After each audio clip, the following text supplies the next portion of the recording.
నిన్న కొంచెం వర్క్ ఉండి నేను మా ఆయన అయితే నిజామాబాద్ వెళ్ళినుంటిమి. వర్క్ అయిపోయేసరికంటే ఆఫ్టర్‌నూన్ అయింది. ఆకలైతుందని చాట్ బండి దగ్గరికైతే వెళ్ళినాము. చాలా డేస్ నుంచి పావు బాజీ తినాలని కోరికుండే. అయితే ఇగ నేను ఆర్డర్ చేసుకున్నా. మా ఆయన చాట్ తినడమే అయిపోయింది నాకు పావు బాజీ వచ్చేసరికి.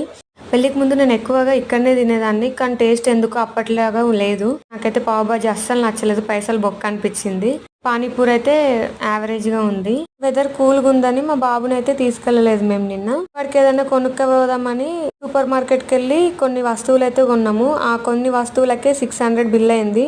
వీడియోలో కనిపిస్తున్న వస్తువులే అసలు ఇంకా ఎక్స్ట్రా ఏం కొనలేము. వాటికే 600 బిల్ అయింది అసలు. కానీ వాడికి అన్ని నచ్చేటియే. ఇక వాడైతే ఫుల్ హ్యాపీ అయిండు. అవన్నీ మంచిగా చూసుకుంటున్నాడు. ఏది తినాలి, ఎట్లా తినాలి అని. అవును, మీలో ఎవరికైనా జామకాయ జ్యూస్ తెలుసా? దాని టేస్ట్ మీకు నచ్చిందా లేదా ఒక్కసారి కమెంట్ చేయండి తెలిస్తే. ఇంతకు ముందు ఒకసారి సూపర్ మార్కెట్ వెళ్ళినప్పుడే మా ఆయన కొంటా అన్నాడు. అప్పుడు నేనే వద్దన్న ఎట్లుంటుందో అని. ఈసారి అయితే కొనుక్కున్నాము.